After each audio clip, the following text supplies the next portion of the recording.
tells President Buhari Nigerian elections reassuring to Africa, as Bishop tells aggrieved politicians to go to court and stop inciting people to violence.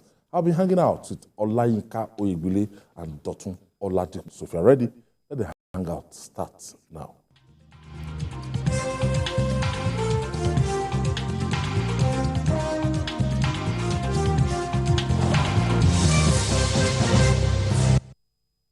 Thank you for staying with us. Let's begin with the issue of brain drain in the medical sector in Nigeria.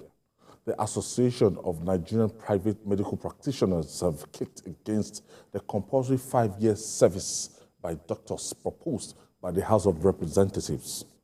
The national president of the association, Kayode Adeshola, said the proposed bill will have adverse effects on the health sector as it was premised on wrong notion. Doesn't any government will naturally and ordinarily be worried about the level of migration for medical experts and our medical doctors, our nurses, and and paramedical staffs, across the country. You know why I was saying so? One thing, Nigeria is one of the countries just that you can get your medical certificates as in one of the cheapest countries in the world. Just do a kind of aggregates. How much charge United States of America, much charge in London, South Africa, and some other, So it is heavily subsidized. So the number of personnel that will turn up every year, but when they are now qualified on the job, the terms and conditions of their services, they don't always like it. So there's a tendency to migrate, to seek greener pasture. I think that's what... We've had bills like this in the past. And this is not surprising that it's coming based on the premise you have analyzed now. But the point is this. As a student,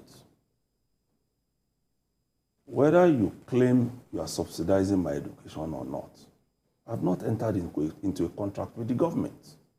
I've not. I can only enter into a contract with an employer. That's just the basic truth. And if you recollect, we've said it on this program before. If you need at some point, because if that is one of the bases for this bill, that the cost of training medical students appears to be cheap. Then, in order to be able to fund education, you can do some increments here and there and make it sustainable even for the government. But trying to tie a student who wants to enter into university to signing an agreement with you is only going to succeed in doing one thing: chasing our students into other African countries that are nearby. You may argue that maybe we have some of the best facilities and all the rest, but that will pale into insignificance when you want to put people in slavery. Why are we having the exodus? Because the conditions of service here is poor. Even when you look at some of these doctors, when they go abroad, they don't even go to practice. They go to do other things. Many jobs. Is it not the same thing that is happening in the banking sector? That is specifically now the IT, where you have a load of our guys who are out of the country. We've said it on this program. Some of these guys who work in those banks, they are abroad, and the banks are begging them to continue working for them. Otherwise, the infrastructure would have collapsed completely. The system would have collapsed completely. So why do we want to bring a law that will have no sustainable basis in the long run?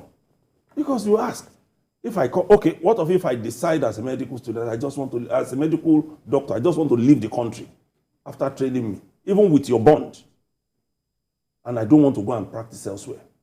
And who says to you that your bond will be binding on other countries? if I decide to leave. So we should address the issues as they are.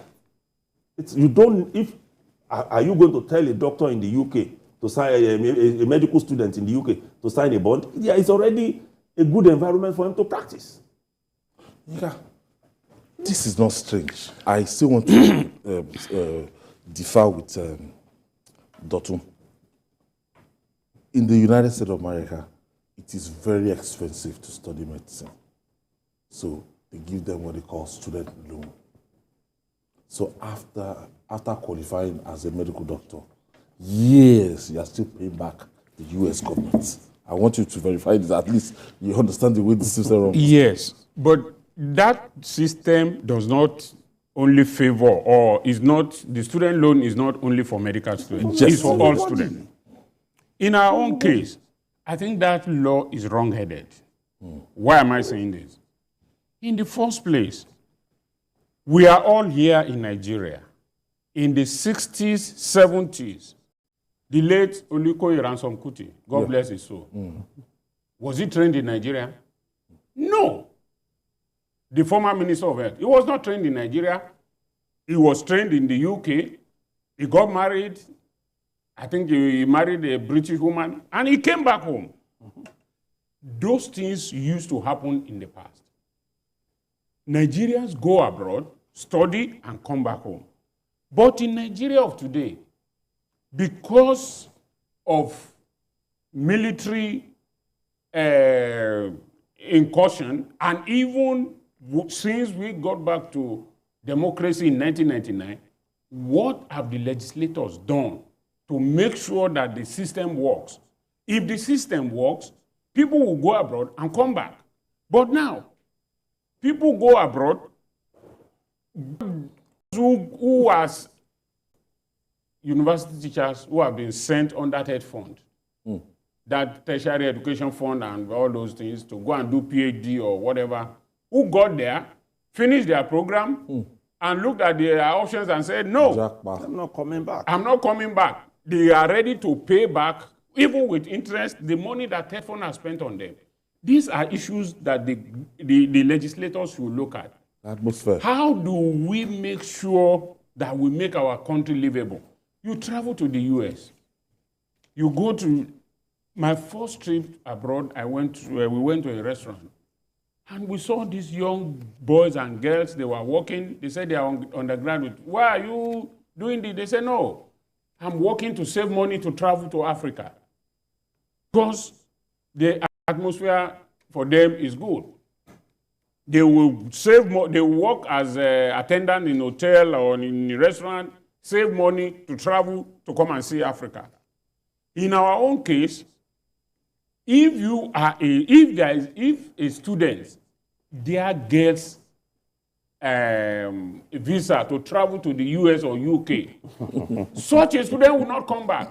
In the 80s, even some part of early 90s, people do travel to UK and all that to go and spend holiday and come back and complete their education.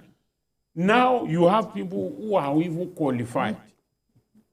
So he is a medical doctor here. He prefers to go to the UK to go and be a shop attendant until, if possible, if he can sit and pass the exam or whatever. Yeah. So many like those that. Are the issues we should look at. It is not a case of saying if you sign them on that 5-year bond.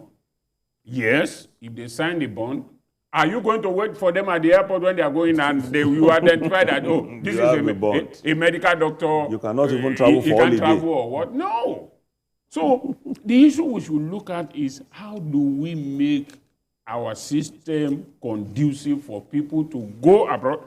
People, look, when you look at it, and this is more or less like an American is perhaps one of the most uneducated person about other parts of the world. An American will come and ask you, where is Africa? Or where is Nigeria? Where is Nigeria? No. Somebody asked me from Massachusetts. Yes. Somebody asked me that, how is New York? And that person is that see the Statue of Liberty.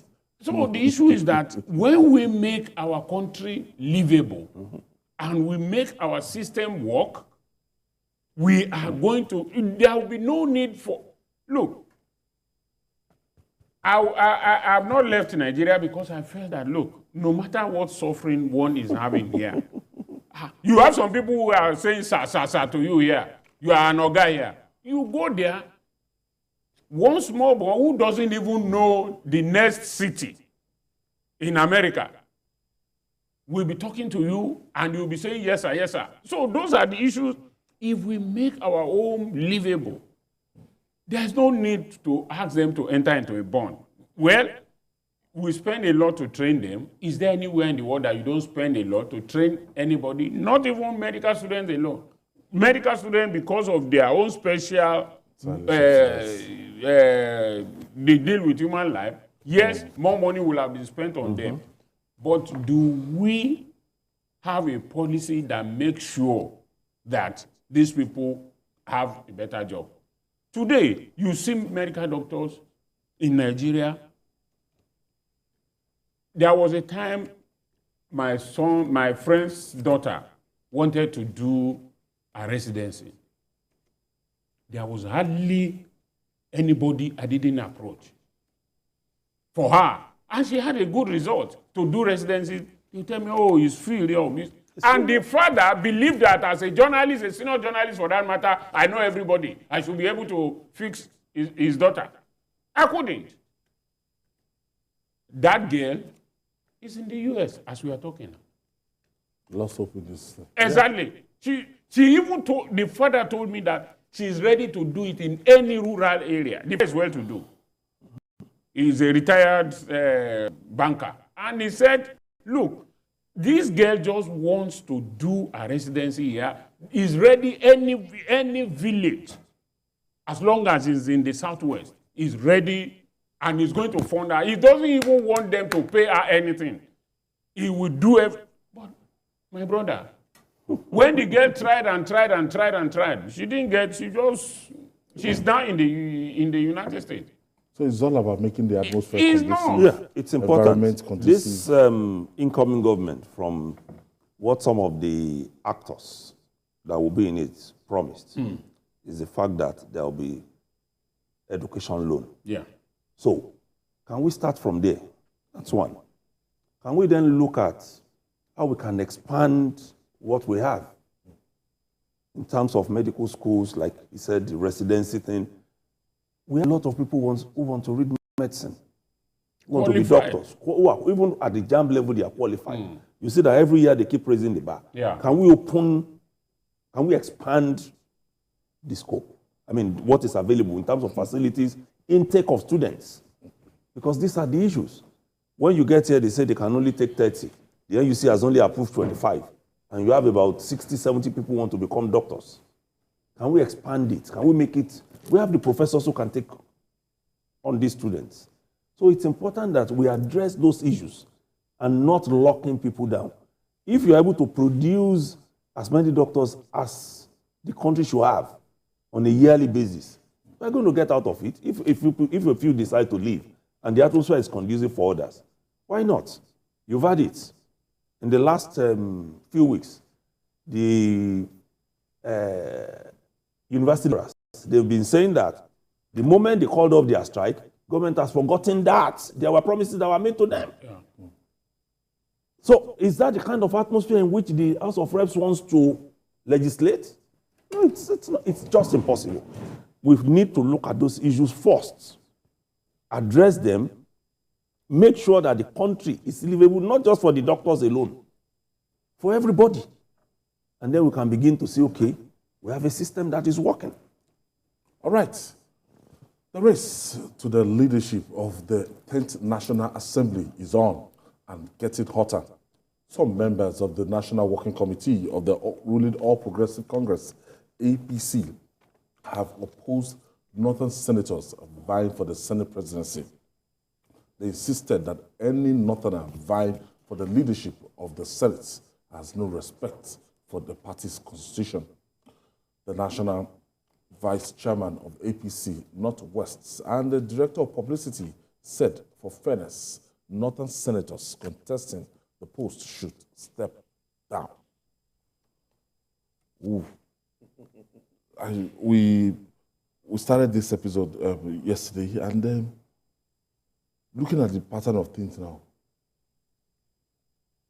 those who decide the leadership of the 10th Assembly, especially the ruling party, definitely that's the APC, they will have the responsibility of deciding who will become the Senate president, which the number three person in the hierarchy. That's the president, the vice president, and the Senate president. And some other zones they've shown interest apart from the South East. Yeah. So, how will the All Progressive Congress manage the looming crisis? The last time I came to the program, I heaped praise on Saliu Molukman. That's the National Vice Chairman, Northwest. We need people like that in our polity. People who can say it as it is. There were two things he said. It was not just about the North, not producing the Senate president. He also said that no Muslim should contest for that position. What does that? Oh. No. We are getting somewhere. If you read his statements, it was not about trying to lock people out of that position for just the sake of it, but for fairness, which a lot of people have been talking about. The president-elect is a Muslim. The number 2 man is a Muslim. If you take it to the north, the likelihood is that it's going to be a Muslim. Yeah. Top 3. So we must be careful. You know where this got us into? The first thing we had to attend to after the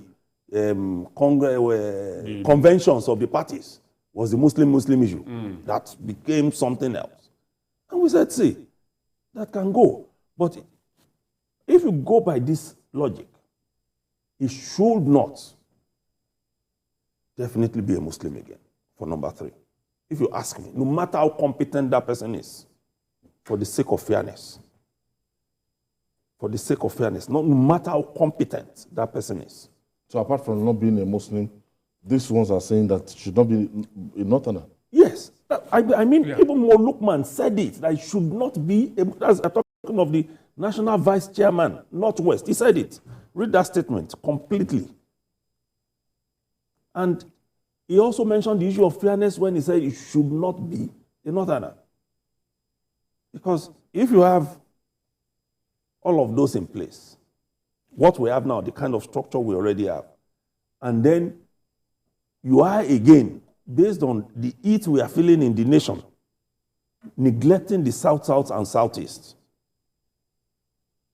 For me, we shouldn't go in that direction, if you ask me. What if the party is looking at political expediency and inputs in the last election? Whatever political expediency the party is looking at, even if it is just for the optic, because the problem they are going to run into is there's nothing like perception. It is the way people perceive you that whether it is wrong or right, that is the impression they take home. So if you allow that to happen, if they allow that to happen, a Northerner, whether Christian or Muslim, no. This issue, this is no longer a general election. It is an election within the National Assembly. Yeah. So they must also look at that issue. How do we placate the zone that have felt that we are not part of them, or we are not playing to them? If the APC had no senators from South and Southeast, it would have been okay. You say, okay, fine. we don't have a senator from your side, and we don't want to give the Senate seat to somebody who is not a member of our party. Fair and square. But in this situation, you have senators from the Southeast, you have senators from South-South. Whatever it is, it must, and I, at the point of sounding as if I'm an insider, I know very well that the president-elect is a bridge builder. I read somewhere that he was supposed to travel, but he is back. I don't know whether it is that because of that, he had to return to Nigeria yesterday to make sure that the party begin to put things in place that, look, we must, in the situation that the country is in today, every move must be made to make sure that the polity is not heated up again. Because we have, the country has been so divided, fractious, that any slight move will trigger a lot of problems. And good enough, the northern governors, they are already with the president-elect. And that is one of the major reasons why the election went the way it went. It will also need them to talk to their men. That, look, what is it that is, what is there that makes you, because you are Senate President, what is the special attraction in it? Okay. Except from his responsibility. All right, we'll take this break. When we come back, we'll talk more. It's still Journalist Hangout. We'll be right back after this break.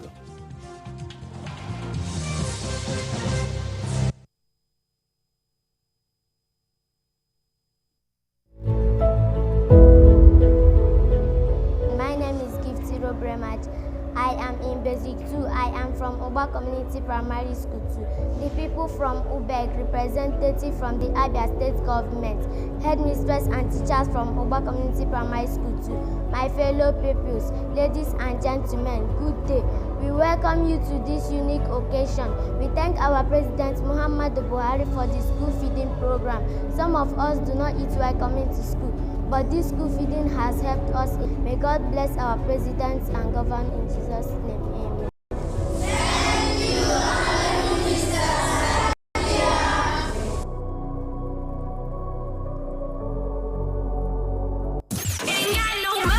Are you ready to win big? Bills to pay. It's Max Millions. Give me that money. Pay off bills. We're giving away 1 million naira to our lucky listeners who win a share of the 1 million naira. Tune in to 102.3 Max FM Lagos and 90.9 Max FM Abuja from 6 a.m. Listen up for the winning song, be the 10th caller, beat the clock, and you could win big with Max Millions. Your money. Okay, he said stop, 25,000 naira. Come on. Max Millions, only on Max FM. The TVC News at 7 and the TVC News at 10 are not like any other news broadcast. It's the big news hour, the hour for the big breaking stories. We've got some of the best reporters on the field, Taking you through as it happened. It's fast-paced, hard-hitting, With investigations that matter. bringing in news that affects your life. With sports, entertainment, and business news, so you don't miss a thing. Experience resourceful coverage with depth. Every night.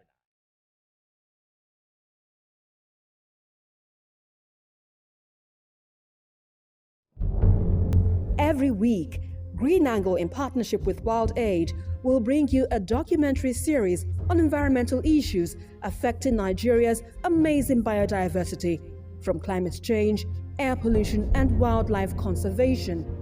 We will be traveling across Nigeria to give you on-the-ground report of the issues affecting our environment. It airs every Saturday at 4:30 p.m. only on TVC News.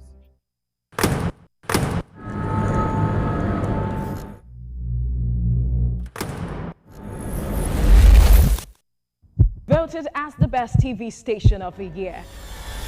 TVC News breaks into the core of every event as they happen. Following all nationwide big and impactful stories. Without the news from every perspective, covering every human angle. I am Veronica, bringing you the news you would want to watch. In the month of April, 2nd is World Autism Awareness Day, while April 7th is World Health Day, and on the 14th is the 9th anniversary when government girls secondary school students in Chibok, Borno State, were abducted by Boko Haram terrorists. On the 22nd of April is World Earth Day, while on the 25th is World Malaria Day. 20th is World Day for Safety and Health at Work. Brace yourself and tune in to TVC News this April for in-depth reports, exclusive interviews, and analysis. Only on TVC News. Doubt and fear doesn't occur at the canvas, it shows in the canvas. It shows the conation of raw ether material slabbed, stroked, and molded at a pace provided by the doubt and fear. Every move way in the struggle of one to the other, merging the past to the present, brushstrokes of colors seen but not known. For when the wailing stops, the pieces settle down in abject beauty erected for a century of a century. Speaking, advocating, protesting as the arts are meant to be.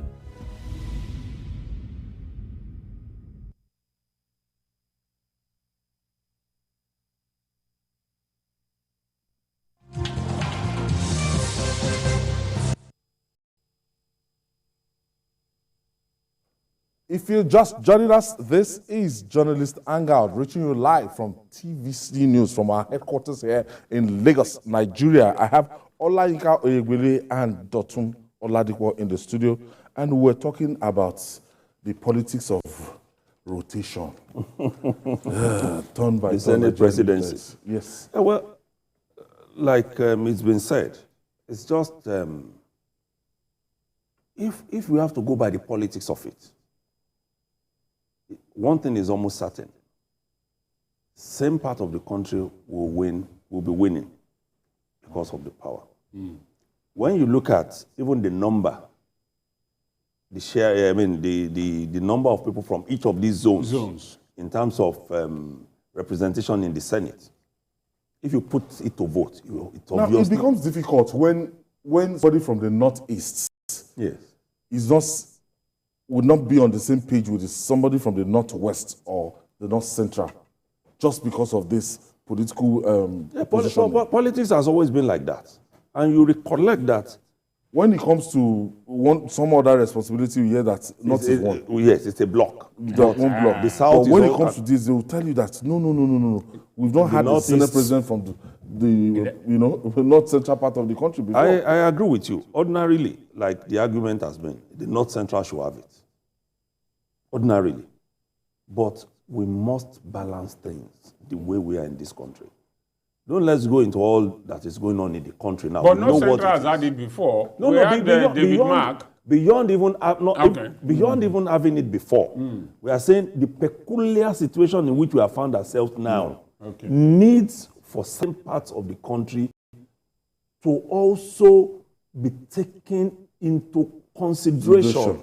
So that it doesn't become like what we had when the government, this present government began, and we had this issue of the dot, the 97%, the 5%, and then it became like, okay, so you are not a president for all. All. Yes, it should be a country for all. Especially when, if before now, the APC was non-existent in the Southeast and South-South. Yeah. But in the last election, we had a major shift. Even before it, we had a major shift. Imo was one shift. Cross River moved into APC. Ebonyi moved into APC. And those guys gave some votes, no matter how you look at it. So if they are not going to get the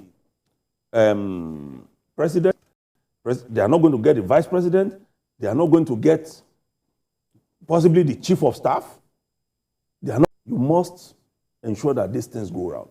No matter how you look at it. If you ask me, for instance, I will argue that if Gbajabiamila performed well as speaker, let him continue. Because they said they performed well.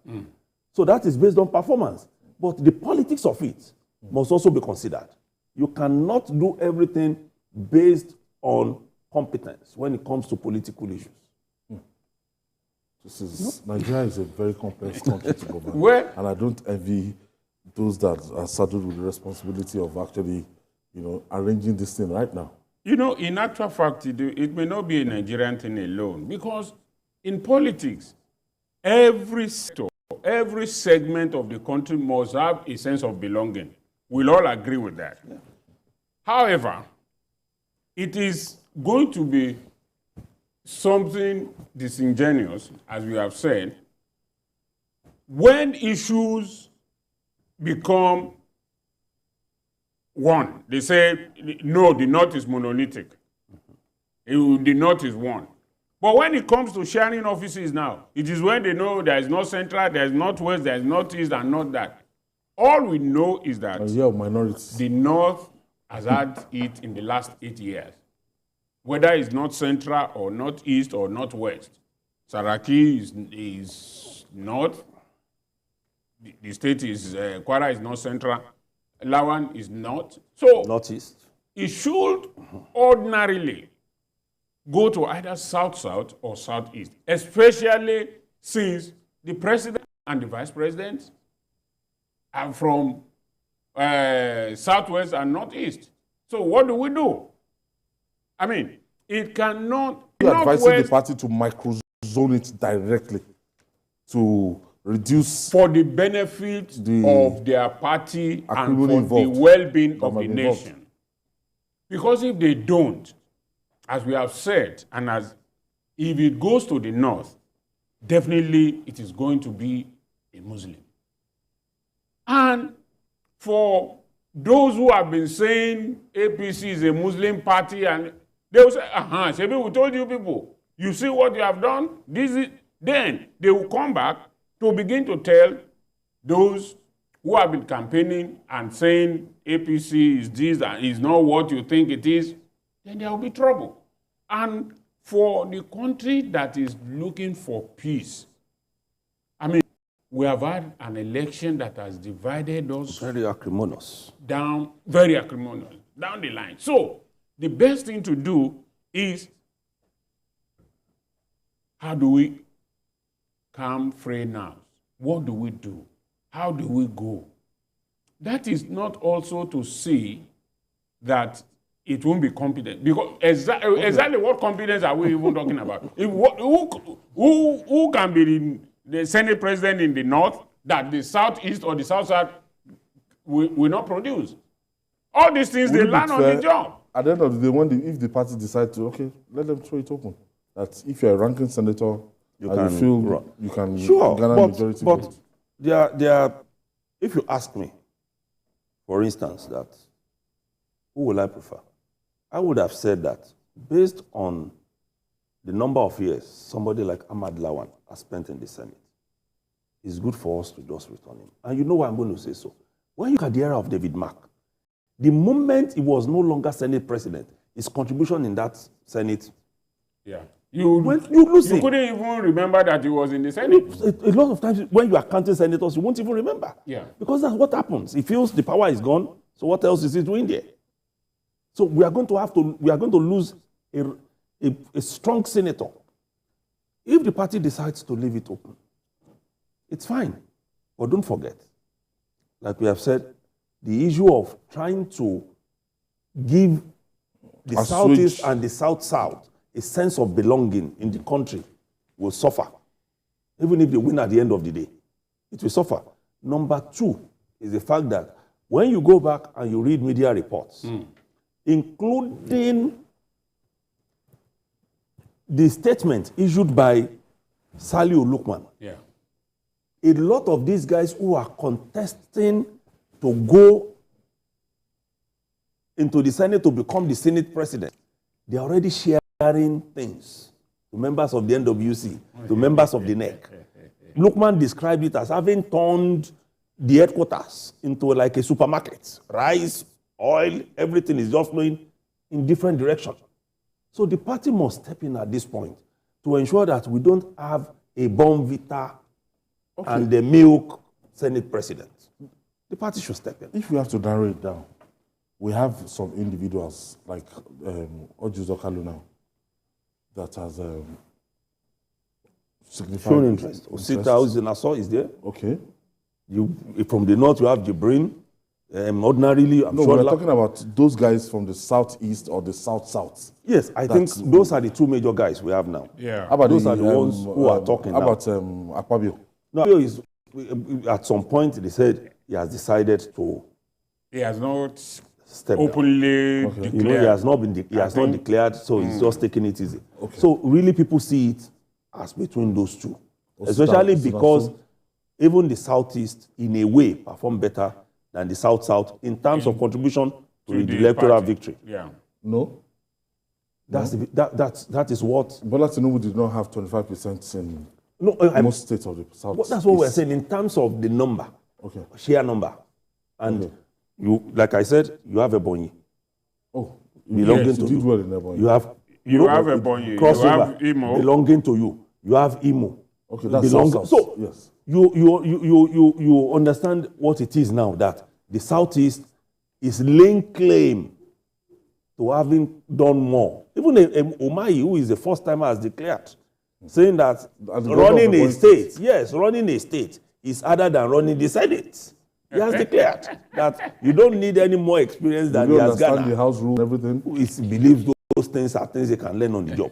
But let's even say we now give it to ranking senators, people who are returning. So you now have Ojikalu and you have Osita. We are not talking strictly about the politics of it, sir. We are talking now about how will the people who are going into that Senate, who are going to run Nigeria, impact on each zone.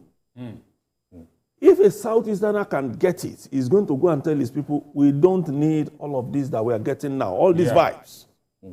It gives them a sense of belonging. Make sure in that same government, a South-South person has a prominent role to play. But like we said, when people are counting, what they are going to be doing is the first five, sir. Yeah. President, Vice President, Senate President, House of Representatives, CJN. Already a Yoruba man is CJN. A Yoruba man is the president-elect. So we've got to be careful how we run those other two. All right. Let's quickly take this breather. We'll be right back after this time out.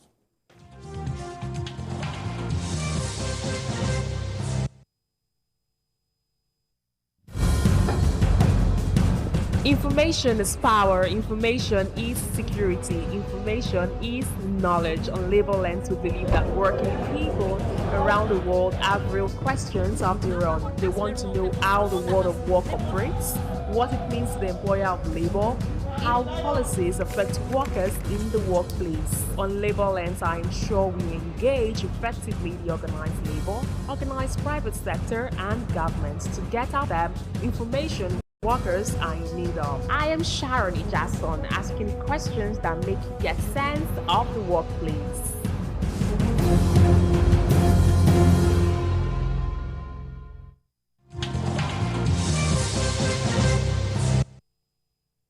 Thank you for staying with us. Reaching home stretch now. Despite opposition to the outcome of the 2023 elections, more groups and individuals are commending the polls. The outgoing Rwanda High Commissioner to Nigeria, Stanislas Kamazi, says the successful completion of the election by Nigeria is an affirmation of the fact that African nations can handle their destiny in a very peaceful manner. Meanwhile, the Bishop of Anglican Diocese of Kwara, Right Reverend Sunday Timothy Adewale, has urged aggrieved politicians in the recently concluded elections across the country to seek justice in courts and stop inciting people. The Rwanda diplomat saying that yes, that the completion of the elections is an affirmation of the fact that African nations can handle their destiny. Yes. You know, the truth of the matter is that there is no election in Nigeria or in Africa that has ever been held that every view will agree it is okay. So, for this election, the election has been held, as I said some time ago when I was here. It has been held. If you have any reason to doubt the result, as the bishop has advised, go to the court. Let the court present all your documents, all your reasons and evidence to the court, and let the court decide. Nigeria has held this election. The Ugandan and the Rwanda High Commissioner said it is a good one. That every other person has given their own reason why they think it is good, why they think. Even the United States issued a statement. Some Nigerians, one of them, Chimamanda, have taken up, written to the President of the United States, stating their own views. There's nothing wrong with that. Everyone has a right to make your own comment whatever way you want. The election is like a masquerade. As Chino Achebe said, you cannot stay in one place and watch a masquerade dance. And the way you see the masquerade dance is a different way I'll see it dance. If I'm on that side, you are on this side. When I describe the dance of the masquerade, it will be different from what you have seen. So that's the way elections are. You know, I think it could be quite, sometimes it's always confusing when you see politicians coming out to say that this is one of the best elections we've had in recent times.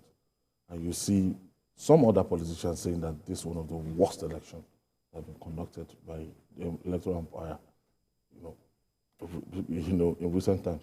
So, depends, as I said, on the side of the coin. Yeah, where you are coming from. One thing is the rhetorics before the election. Sometimes I get apprehensive that there has to be in Nigeria after this particular exercise. We have reached a situation in which, if you have been around for a while and you have been following what has been happening, we know that we can't get to that point of no return again. We can't. Because it's always like that. People are talking in different directions. People are making threats and all of the rest. But at the end of the day, we all know that we have only Nigeria as our country. And that is the most important part of it. In the last few days, one of the outstanding things I've seen on Twitter was this series of tweets by the former statistician, Bureau of Statistics. And he was responding to a tweet. He wrote that separately, but he brought it to Twitter by one of the outspoken, what do you call them now? Influencers. And he said, a lot of people have come out to say, opinion poll said this, opinion poll said this, opinion poll. So what happened? And he said there is something that people don't take into consideration when they are doing their survey, cum opinion poll. He said that is the factor of those who are aloof at the time that poll is being conducted. Yeah. He said, you say yes, you have 10 people in this poll. 2 will say yes. 1 will say no. 7 will say not decided yet. He said that 7 is what will determine where you swing at the end of the day. And so if you are taking that 2 as your own distance for the poll favoring you, when those 7 decide, you have not gone back to call them to say, what is it? Which where have you decided to swing? And that in the swinging, the reality on the ground is what those 7 will take into consideration, not the initial factor that you think will help you in your case. So you must keep going back to those 7 that says, I'm not sure yet, before you can conclude that you have a survey or a poll. And I think those are the kind of interventions that we need now. People who can begin to explain it to us what really transpired. Yeah. I agree completely. Independent National Electoral Commission said, we will give you immediate upload of results. The banks also said, if we go cashless, they'll be able to meet all our needs. What happened? They crashed. Because everybody was trying to go into one point at the same time. So if you have over 176,000 polling units, and the argument still continues till today that the thing was not uploaded. Then, like we have said, we need to go back. Go and check your beavers. Go and check your IREV. Are there discrepancies? You need to go and check. Okay, if there's, then you begin, that is where you begin to analyze you're going to court. Because that is the mob, it's not the mob on the streets that will determine who wins the election. It is the court. So you now you must do thorough work. Thorough work. It goes beyond the kind of writings that we see now. They promised us this. They did not deliver this, yet it has fallen flat. Nobody will hold on to that forever. But what are the realities on ground? These papers that were scanned to the IRA, are they different? Are the results? Those are the things that people should now be talking about. We should be sober at this moment and not encouraging this mob mentality that we are trying to go into. It won't help anybody. Because like I said here on the program one day, when they had this rally, just at your back here, this Ojota Park, even those of us who were journalists, who came to cover them, they were not spared. They damaged my car. When it begins, it begins. Yeah. Nobody is spared. They won't even recognize who is the chairman of one party or who led the protest when the thing goes out of hand. So we need to be careful and follow, number one, what the bishop advised us. Let's go to the court. And then let's see the election for what it is. Is it 100% bad? If it is not 100% bad, then let's go back. IREV on one side, Beavers on one side. Everybody bring your paper that you did a snapshot of it. Let's begin to, it goes beyond just mouthing it. We won. What are the realities on ground? Those are the issues we should be attending to, not just going on the social media to create a buzz. You know? And for that fact that even though if some segment of the country, if they're saying that, if a segment of the country, if they're saying that, look, that election was flawed, it wasn't free, it wasn't fair, would that be enough to call for interim government or cancellation of that result? As they say, it is a train that has already left the station that they are waving at. There is no election, the election that has been held, the result has been announced. There is no need for any interim government. There is no cancellation. If you cancel it, let's take a look at, even if you go ahead and cancel now, are you going to hold that election between now and May 29? And will it satisfy those who may eventually lose again? So look, the thing has been held, and you weigh your options. Nothing can be done. The country might be thrown into crisis. How more do you want to vote again? Where are you going to get those resources to organize the election all over again? Will the people be willing to come out and vote again? So the issue now is all nerves should be calmed. Let us wait for what the courts will say. When the court pronounces, we all know there's nowhere else you can go. And let us even look at it. When the court pronounces now, what do? The court will make its judgment. It is like God has given you a verdict. God has spoken. You are now Onfapajano, as the Yoruba will say. What do you want to do? Let us all become. 4 years is just around the corner. If there is life, there is hope.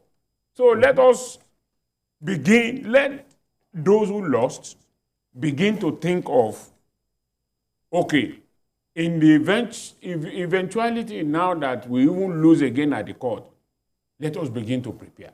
And those who won, let them also begin to think of how do we bring together all these people that are falling apart, all the people that have lost their faith in the country and all that. Let us work together and bring the country back on its stay.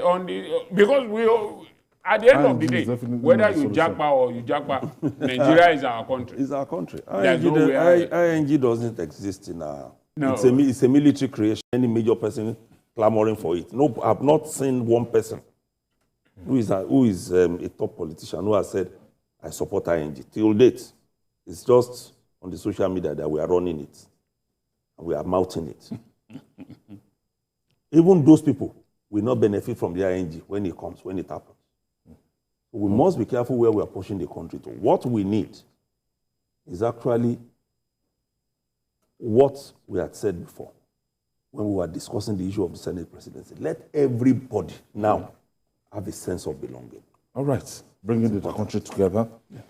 Dr. Oladipo, thank you for your contribution. Thank you so much. Olayinka Oyebule, PhD, thank you for your contribution. And that's our offering today. Join us tomorrow for another episode of the program. You can watch the repeat broadcast tonight at 11 p.m. Don't forget to join this Sunday for Journalist Hangout on Sunday from 1:30 to 3:30 p.m. We're on YouTube, youtube.com/TVC News Nigeria. I'm Ayodele Ozubaku. See you tomorrow, and God bless Nigeria.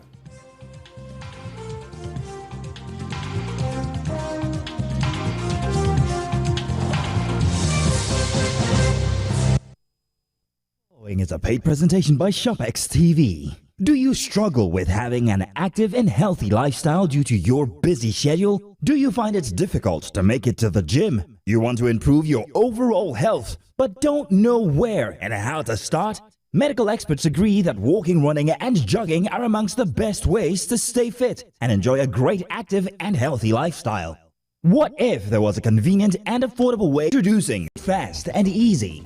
Just unfold it and walk, jog, or run while you watch your favorite program on TV. And when you're done, just fold it and store it away. Now that's convenience. The secret is its advanced design that houses a 1-horsepower motor that is twice the size of most treadmills, packed into a nice compact unit, powering every step you take. You get the SportX digital compact treadmill system complete with a rugged commercial-grade ultra-durable traction belt, large LCD multifunctional display that displays speed, time, distance, calories, and has 12 different exercise programs, as well as a magnetic safety key for added security. The SportX treadmill has really helped me get back in shape after childbirth. I love it because it's compact and can fit anywhere in the house. And when I'm done, I fold and put it away. Easy peasy. This is the best piece of equipment for people like me who want to stay active without leaving the home. I simply unfold it and use it while I watch my favorite program on TV. Joining a gym can cost an absolute fortune, and you could be paying up to 600,000 naira in annual gym fees. Get the SportX treadmill to save the cost and work out from the convenience of your home.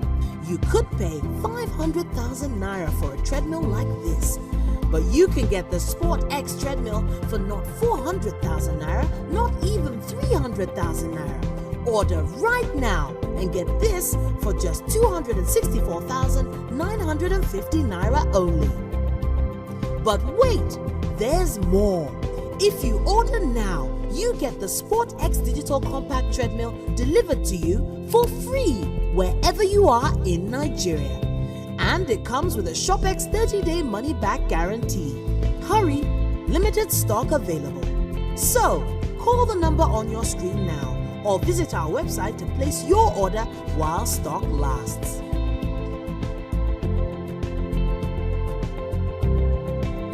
The proceeding was a paid presentation brought to you by ShopX TV.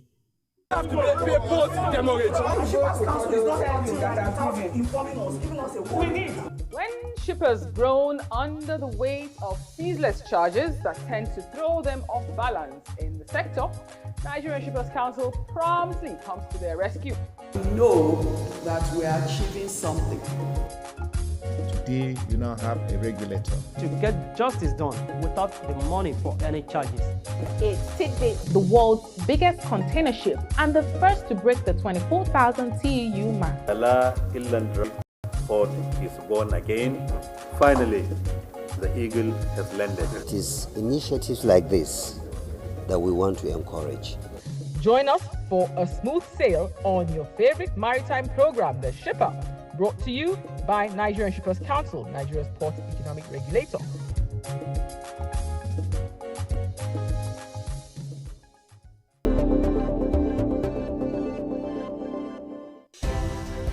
At TVC News, wherever the big news story is happening, we're geared up to break it.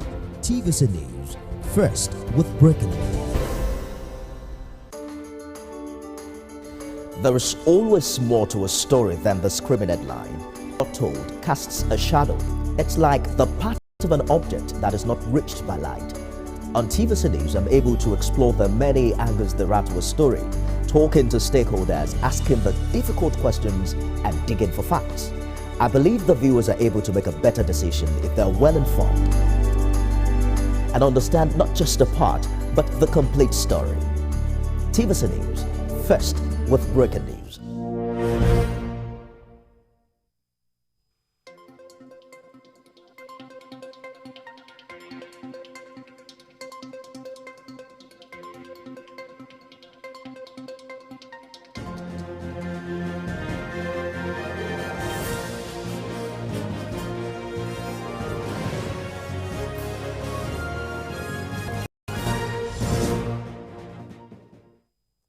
Hello and welcome to TVC News this hour.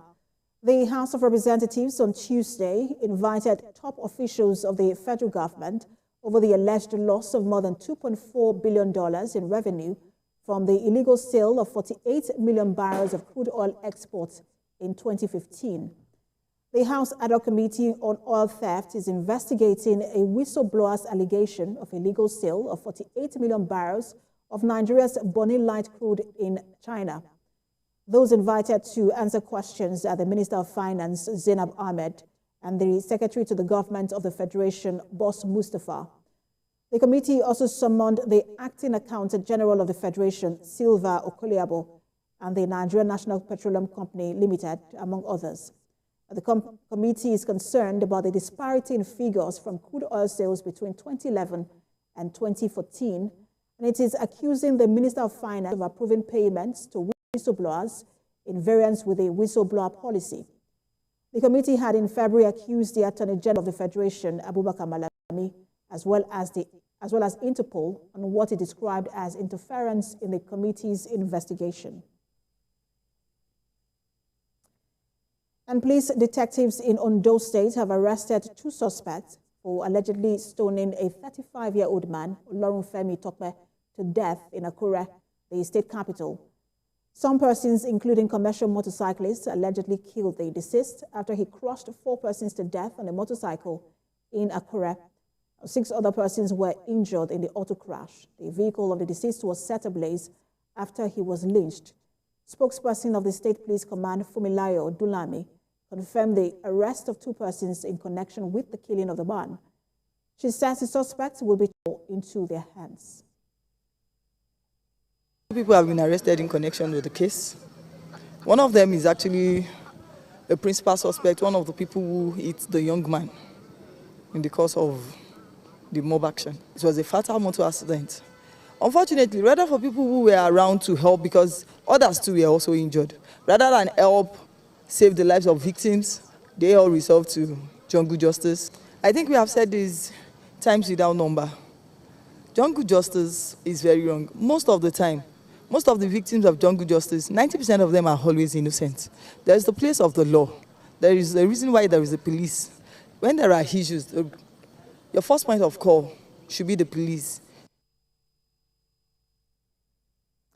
And to education matters, the students of Ekiti State University today shut down the road leading to the university in Ekiti for more than 3 hours in protest of what they described as extortion by the school's management.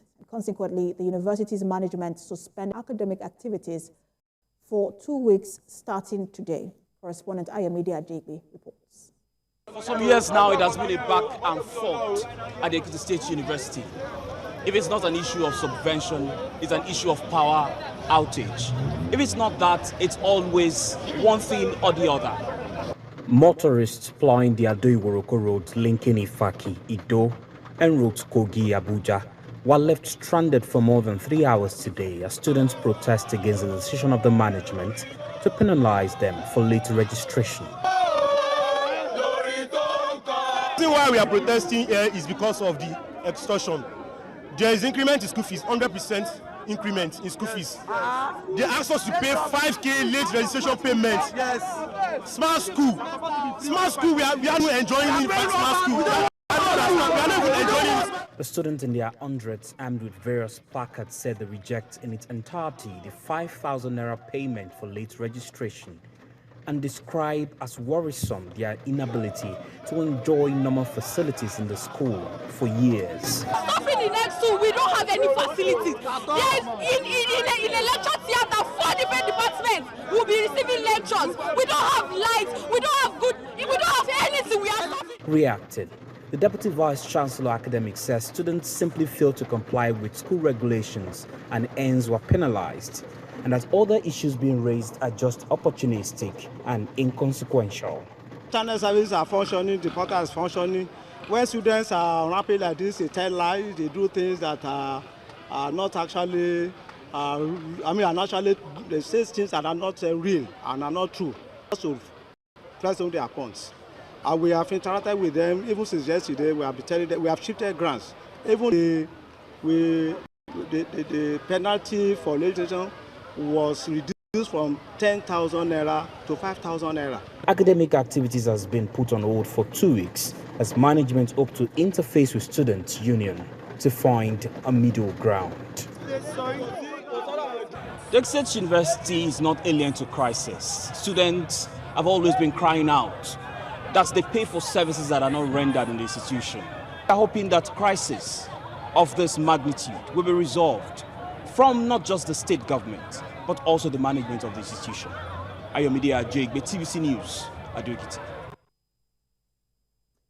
Away from education, but staying in the southwest, in Osun State, a coalition of civil society organizations known as the Osun Masterminds has renewed calls on the state governor, Ademola Adeleke, to address the rising spate of security, particularly kidnapping and robbery in the state. The groups also urged the state government to desist from embarking on white elephant projects that may plunge the state into financial challenges.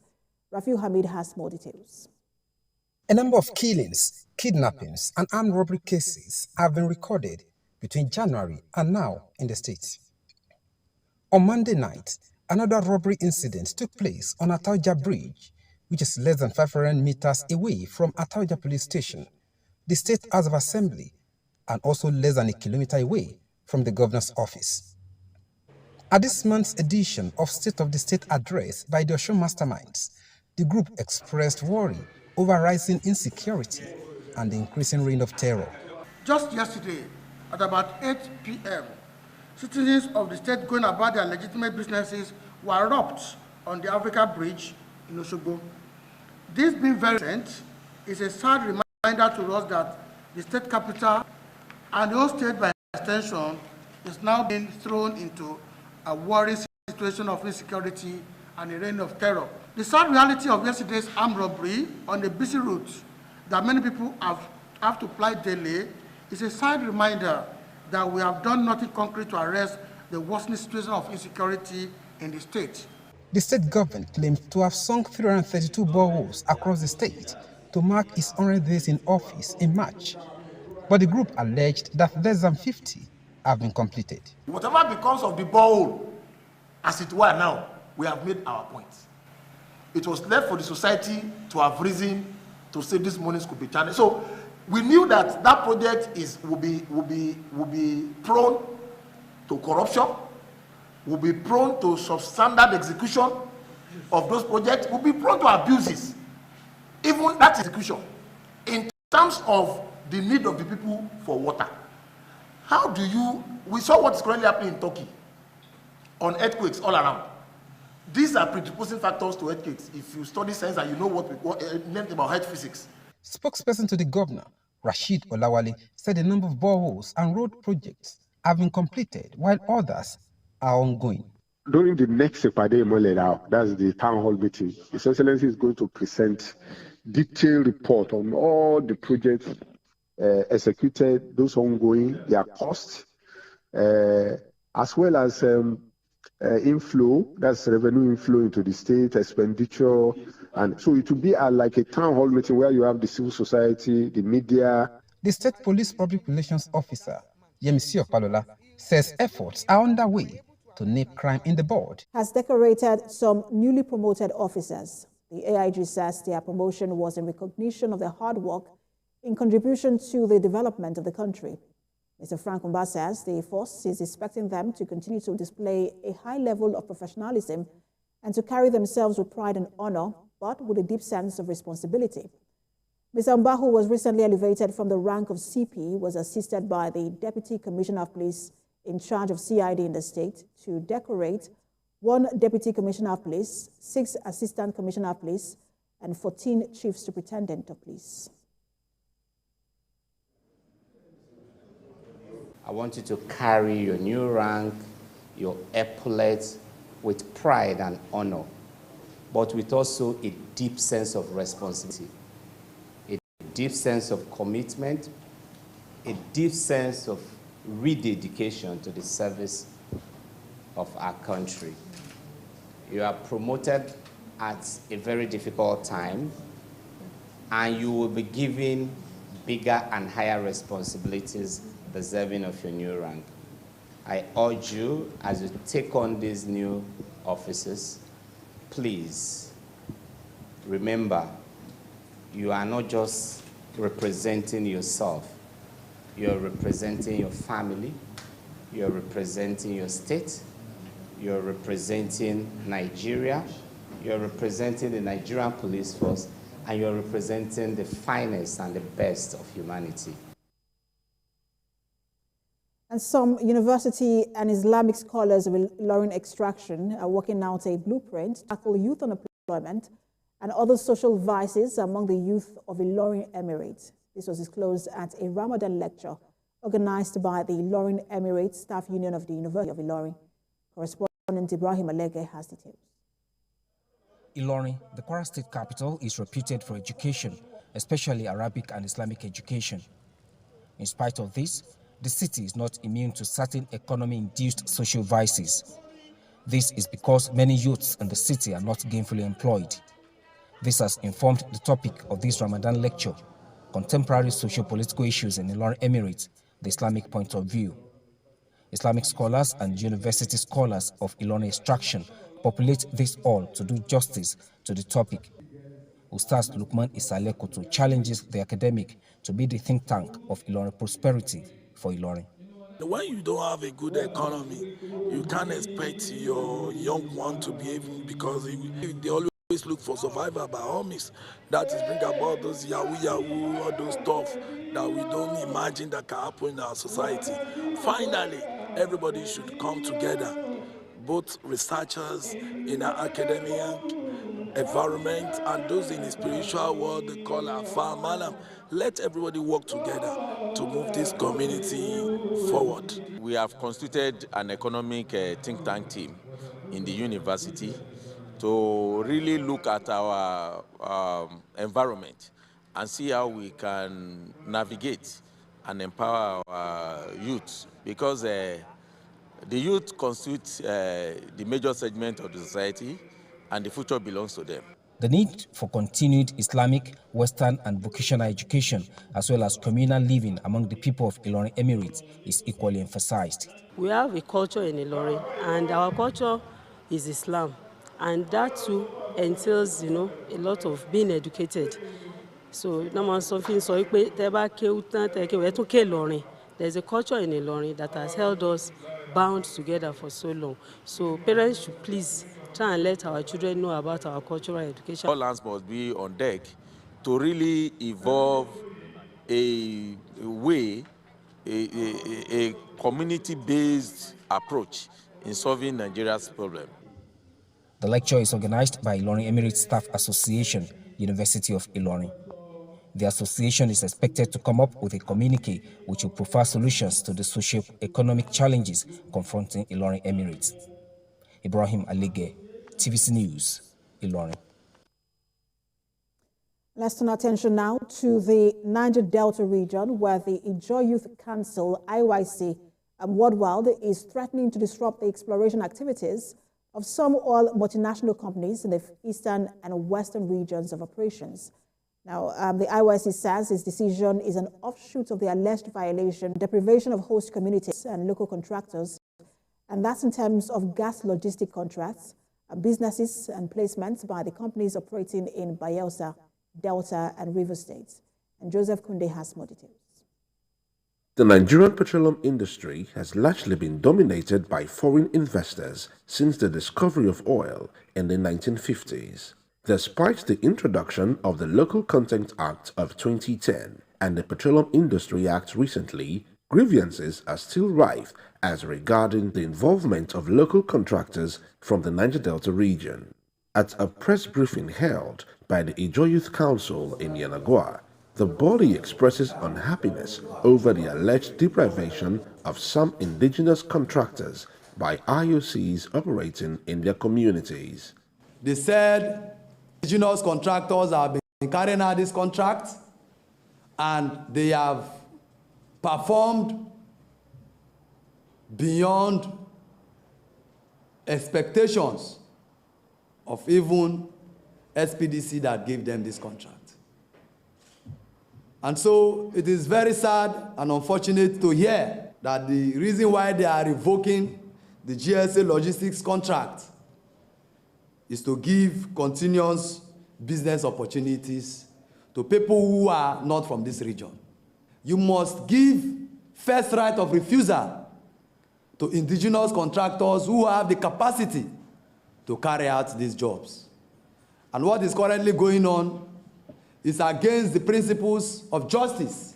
A stern warning is issued to the oil multinationals as they threaten to disrupt oil operations if the alleged violations are not dealt with immediately. Few indigenous contractors that we have that are doing well, we cannot allow anybody, no matter how highly placed you are, to stop them from benefiting from the exploration and the exploitation that is going on in the Niger Delta region.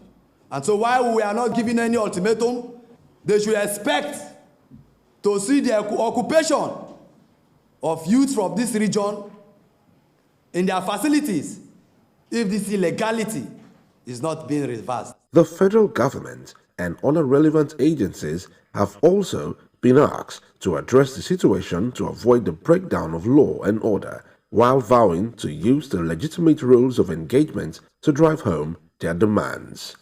Joseph Kunde, TVC News, Yenagoa. You're watching TVC News at 6. We'll take a break now and return with more stories. Stay with us.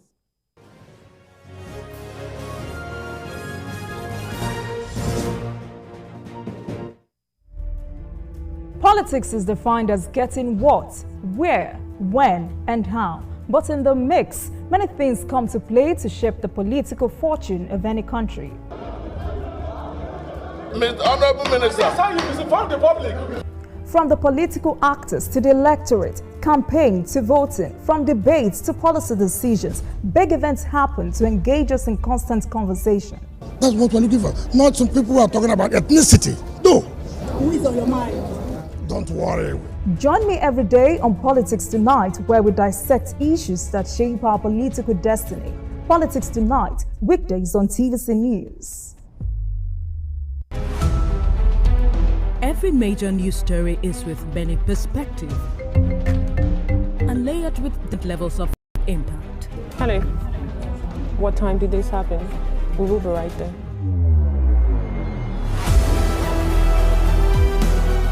At TVC News, we follow the big and major news, gathering the facts, witnessing the outcome. I am here live at the aftermath of the approval of the new national minimum wage.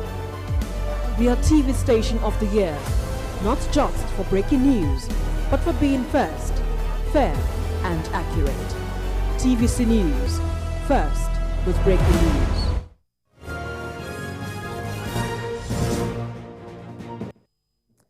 Thanks for staying with us. Let's turn our attention now to politics.